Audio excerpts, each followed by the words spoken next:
heart. I used to think loneliness was just a feeling. Something you carry around inside you, quiet and manageable. I didn't know it could change the way you see the world.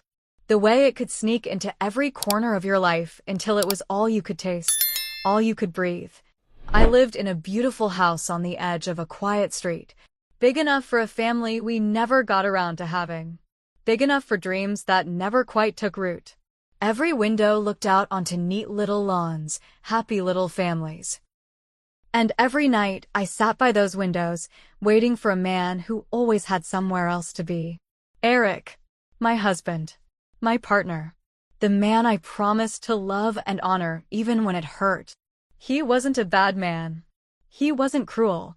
He didn't scream or cheat or drink too much or gamble our savings away. He was steady, predictable, reliable. And somehow, over the years, he'd become a stranger standing 2 feet away from me. He loved me. In the way you love a house you never come home to. Proud to have it. Happy it was there. But not thinking much about what it needed to stay standing. Work always came first. Late nights, early flights, missed anniversaries, broken promises. And I told myself it was normal. That every marriage went through seasons like this. That if I just held on tight enough, long enough, he'd find his way back to me. But the truth is, some people don't even realize they've left. And some of us are too afraid to admit we've been abandoned. It was in one of those long stretches of silence that Mark started showing up more. Mark, who had known Eric since they were kids. Mark, who had laughed with us at our wedding, toasted us on our anniversary, helped us move into this too big house with its too many empty rooms. Mark was all the things Eric used to be before life wore him down. Easy to talk to, quick to laugh. The kind of man who noticed when you changed your hair or when your smile didn't quite reach your eyes. I told myself it was harmless, that it meant nothing. Friends help friends. That's all it was. But deep down I knew. I knew the way your body knows when a storm is coming long before the sky darkens. It was the kind of summer where the air hung heavy even after the sun went down, where the heat clung to your skin and the nights felt too big, too empty. The kind of summer where everything felt swollen, stretched thin, like the world itself was holding its breath, waiting for something to break. And maybe I was waiting too. Waiting for something, anything, to make me feel alive again. The nights got longer. The days blurred together. I stopped sleeping through the night. Started waking up to the hollow sound of my own breathing. Sometimes I would sit on the porch, just staring out into the thick, humming darkness, listening to the cicadas, feeling the sweat trickle down my back, and thinking, is this it? Is this what love turns into when nobody's looking? That's when I started hearing it. A different kind of silence. Not the cold, empty kind Eric left behind, but a warm, living thing. Laughter. From across the street. From Mark's porch. And for the first time in a long time, loneliness had a sound. Not just an ache in my chest, but a real, living thing that taunted me every time the sun went down. Some nights, I would hear the faint clink of bottles, the low rumble of his voice, the soft, easy laugh that used to echo in our house too, once upon a time. And I would sit there, in the dark, clutching a lukewarm glass of wine, telling myself that I wasn't lonely, that I wasn't jealous, that I was fine. But the truth? I wasn't fine. I hadn't been fine for a long time. I was the invisible woman in my own marriage, needed, but not seen. Wanted, but only when it was convenient. Loved, but in a way that made me feel small. And Mark. Mark was everything Eric had stopped being, not in a dangerous way. Or at least, not yet. Just in the way he made the air feel lighter when he was near. In the way he made the emptiness shrink a little, just for a moment. I didn't think it meant anything at the time. I didn't think anything could happen. Not really. Not to me. But looking back now, I realize how naive I was. How dangerous it is to leave someone starving for affection and then act surprised when they start craving it from the wrong places. The cracks were already there. We just didn't see them. Or maybe we didn't want to. Until the night everything changed. It was a Thursday when Eric told me he was leaving. Another last-minute trip. Another work retreat that just couldn't be moved. 2 weeks this time. 2 weeks of empty rooms and colder sheets. 2 weeks of pretending it didn't bother me when he tossed his suitcase on the bed and barely kissed me goodbye. I stood there, watching him pack, feeling something heavy and invisible settle over my chest. He was humming to himself like it was just another Thursday. Like he wasn't leaving anything behind. I smiled. I wished him good luck. I told him to call when he landed. And when the door shut behind him, when his car pulled out of the driveway and disappeared down the street, I didn't cry. I didn't fall apart. I exhaled. A slow, quiet breath I hadn't even realized I'd been holding. The first few days were easy. In a strange, guilty way, it almost felt like a relief. No awkward dinners. No reaching across a chasm that never seemed to close. Just me in the silence, and the freedom to stop pretending for a little while. I made simple meals. I stayed up too late. I let the dishes sit in the sink. I played music loud and walked barefoot across the cold kitchen tiles. It felt like I had stepped out of my life and into some softer, sadder version of myself. But it didn't last. By the 4th day, the walls felt closer. The house started humming with a kind of loneliness that pressed against my skin. The silence grew teeth. And every hour stretched longer than the one before. That's when I heard it again. The laughter. Drifting across the street. Low and warm and familiar. Mark. It was almost dark when I heard the knock. Soft, easy, like he already knew I was awake, staring into the nothing. I opened the door, and there he was. Standing on my porch like he belonged there. A bottle of wine dangling from one hand, that same lopsided grin I used to tease him about stretched across his face. "Thought you might need some company," he said, like it was the most natural thing in the world. And I smiled back. It didn't even occur to me to say no. It didn't feel wrong. It didn't feel like anything at all. We sat on the porch steps, passing the bottle back and forth, talking about everything and nothing. The heat of the day still clung to the air, thick and slow. Every breath felt heavy. Every laugh seemed to linger a little longer than it should have. At some point, the conversation shifted, got quieter, closer. He looked at me, really looked at me, and said, "You could come over tomorrow.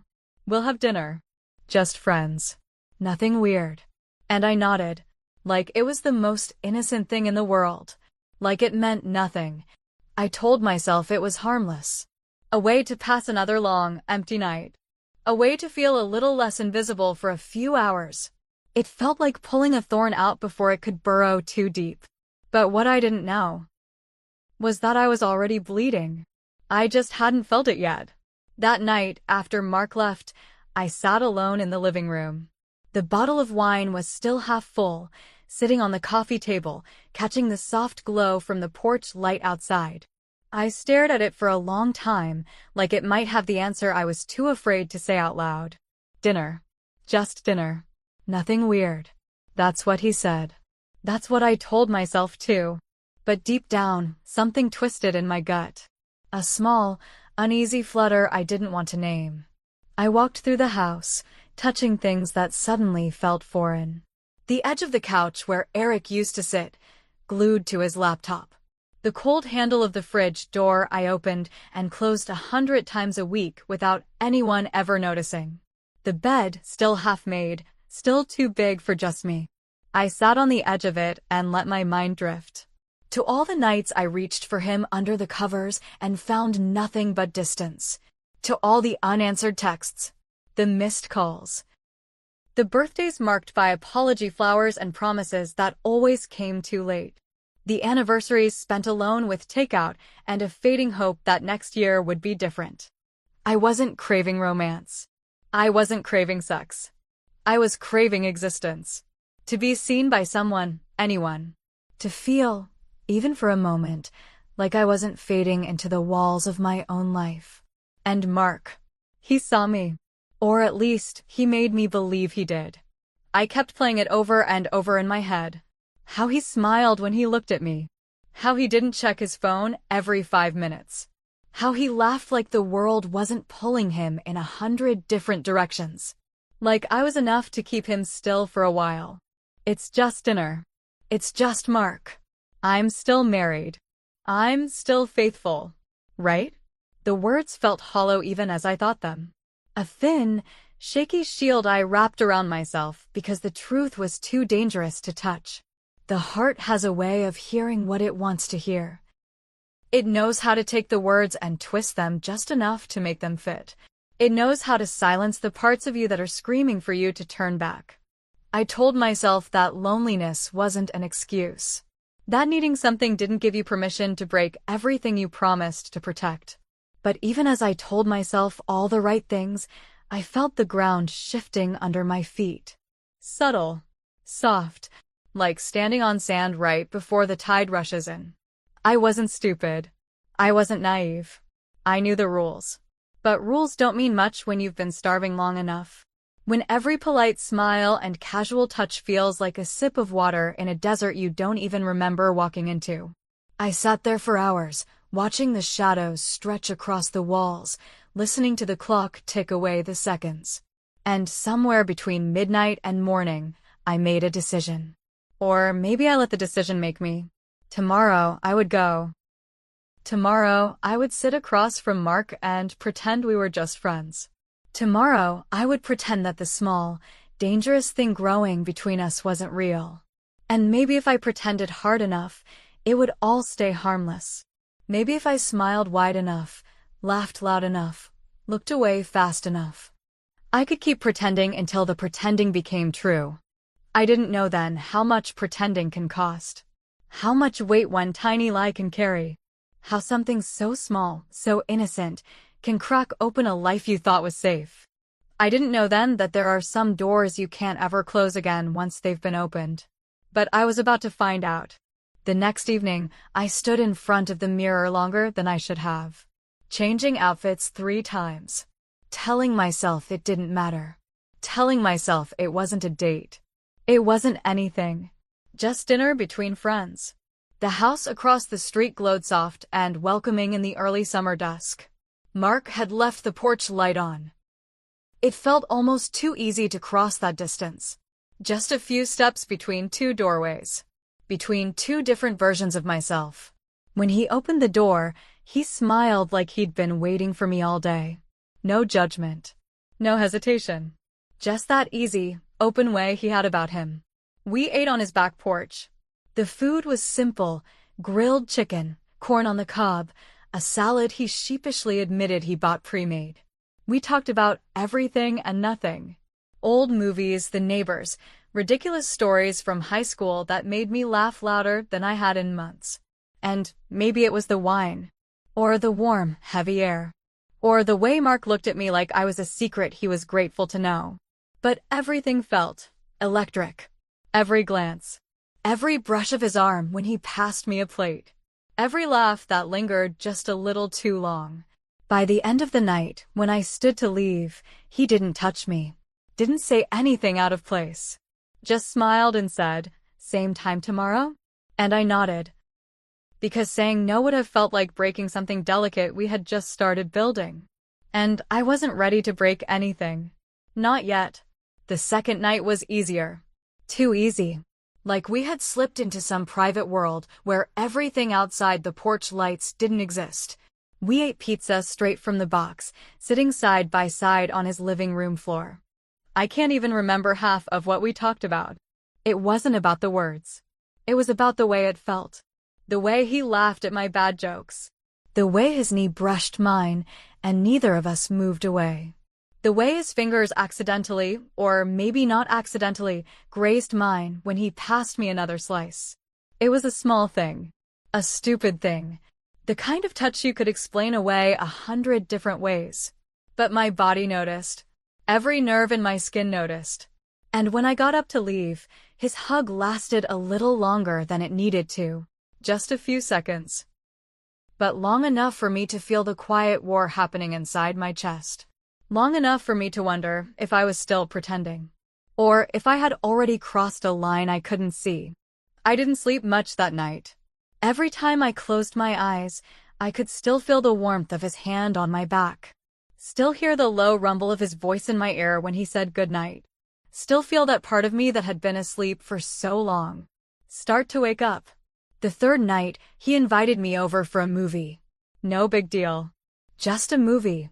Just two old friends trying to pass the time. That's what I told myself. I wore a simple sundress. Something casual. Something that said, this isn't a big deal. Something that didn't say what my heart was screaming inside my chest. The lights were low when I got there. The living room lit only by the flicker of the TV screen and the soft glow from the kitchen. He handed me a glass of wine, and our fingers brushed again. This time, he didn't pull away so fast. And neither did I. We sat close on the couch. Closer than we needed to. Close enough that I could smell the faint hint of his cologne. Close enough that I could feel the heat radiating off his skin. I couldn't tell you what the movie was about. I didn't watch a second of it. I was too busy memorizing the way his fingers tapped against the wine glass. The way he leaned back, relaxed, at ease. The way he looked at me when he thought I wasn't looking. The air between us changed. Shifted. Got heavier. The way his fingertips brushed my wrist when he passed me the wine glass. The way his laugh filled the emptiness that used to live inside my chest. It was too much and not enough all at once. Somewhere between the second glass of wine and the third, the movie ended. Neither of us moved to turn on another. We just sat there. In the dark. In the silence. In the weight of everything unspoken between us. He turned to me. Slow. Careful. Like he was giving me every chance to stop this before it started. I looked at him. Really looked at him. And for the first time in a long time, I didn't feel invisible. I didn't feel forgotten. I felt seen. That night, as he leaned in to say goodnight, something changed, and I didn't pull away. His face was so close to mine I could feel the heat of his breath on my skin. There was a moment, just a second hanging there between us, where the world seemed to stop spinning. Where I could have turned away. Where I could have laughed it off, made a joke, saved us both. But I didn't, and he didn't. His lips brushed mine, hesitant, trembling, almost afraid. Not forceful. Not demanding. Just searching, like he was asking a question with no words, and my body answered before my mind had time to scream no. It was a kiss you could almost pretend hadn't happened. Almost. Soft. Quick. Fragile enough to deny if we needed to. But I didn't pull away fast enough. I let it happen. And for that one terrible, beautiful moment, I let myself be wanted. I let myself feel alive. I pulled back first. Breathless. Shaking. Heart pounding so loud in my chest I was sure he could hear it. Mark's eyes widened like he hadn't meant for it to happen. Like he'd just remembered who we were, what we were risking. I'm sorry, he whispered. Voice low, raw. He backed away, hands up, like he was afraid he might shatter me if he got any closer. Like he was afraid he might shatter himself. But it didn't matter. The damage was already done. Something between us had broken open. Something we couldn't shove back inside, no matter how hard we tried. Something that was alive now, breathing, growing in the space between us. I stood up too fast, nearly knocking my glass off the table. Mumbled something I don't even remember. Grabbed my keys with trembling fingers. I didn't look at him. I couldn't. Because if I saw the regret, or worse, the longing, in his eyes, I knew I wouldn't have the strength to walk away. I stumbled out into the night, the thick summer air pressing against my skin like a second guilt I couldn't scrub off. The street was silent, every window dark except mine. A whole neighborhood asleep. No witnesses. No one to see the woman who had just shattered her own reflection. My heart slammed against my ribs the whole way home. My hands shook so badly I could barely fit the key into the lock. When I finally made it inside, I pressed my back against the door and slid down to the floor. And I sat there. In the dark. feeling the ghost of his lips still lingering on mine. And I hated myself. Hated the way my skin still burned where he touched me. Hated the way a part of me, small and selfish and desperate, wished I hadn't pulled away at all. I hated myself for the way it made me feel alive. I buried my face in my hands and tried to breathe. Tried to pretend I hadn't just set fire to everything I thought I was. Tried to pretend that if I stayed very still, if I wished hard enough, maybe it would all just go away. But it wouldn't. It was too late. Something had changed, and no matter how much I wanted to, I couldn't go back to the woman I was before that kiss. If you've ever crossed a line you swore you never would. If you've ever stood in the wreckage of your own choices, wondering how you got there, tell me in the comments. Because what happened next, I never saw coming. The next morning, everything felt wrong. The light coming through the windows was too bright. The air too still. Every sound too loud, every silence too heavy. It was like the whole world knew what I had done, even if no one had seen it. I didn't know what I expected. Maybe I thought Mark would call. Maybe I thought he'd show up at my door like nothing happened. Maybe I thought I could pretend hard enough that we could still be what we were before the kiss. But he didn't call. He didn't show up. And I didn't reach out either. There was a distance between us now, a thick, heavy thing we both knew better than to touch. I still heard him sometimes, across the street. Doors opening, muffled music, the low rumble of a TV drifting into the night. But he didn't come by, not even to wave from the porch. The silence between us was louder than any argument could have been. And then Eric came home. He pulled into the driveway with his usual tired smile and armful of souvenirs. Keychains, t-shirts, little things he thought made up for all the ways he had left me alone. He kissed me on the forehead like he always did. Warm, familiar, safe. And all I could think about was how Mark's kiss had tasted like regret.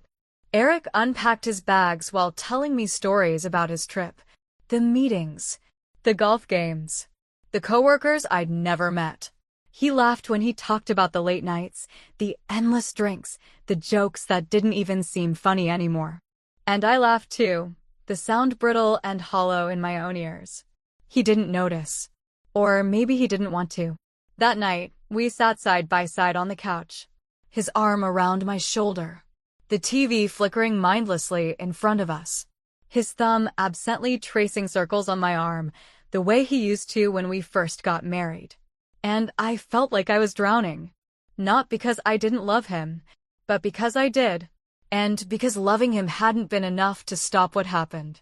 Because love, by itself, isn't armor. And sometimes, it's not even a lifeline. I went through the motions. Smiling, cooking dinner, laughing at the right moments, pretending to fall asleep in his arms when my mind was 1,000 miles away. But inside, something was rotting. Something I couldn't name and couldn't fix. And then, one night, as I sat in bed pretending to scroll through my phone, the screen lit up with a message. From Mark. Just a few words. I'm sorry. I shouldn't have crossed the line. I'll stay away. I stared at the screen until the letters blurred together. Until the whole world seemed to collapse into that one small, stupid text. I didn't reply. There was nothing to say. No way to unwrite what had already been written between us. No way to untangle the knot we had tied, even if we both wanted to. And, just like that, he disappeared. No more knocks at the door. No more bottles of wine. No more laughter drifting through the heavy summer nights. Just silence. Just me, sitting in the middle of the life I had built. In the middle of the marriage I had promised to protect. Alone. Alone with the wreckage. Alone with the memory of a kiss that shouldn't have happened. Alone with the aching, burning knowledge that once you open certain doors, you can never quite shut them again. In the days that followed, I lived two lives. The one everyone could see, the wife, the neighbor, the woman who smiled and nodded and folded laundry and made grocery lists. And the one no one saw, the woman who carried a secret like a stone pressed against her chest, making it harder to breathe with every passing day.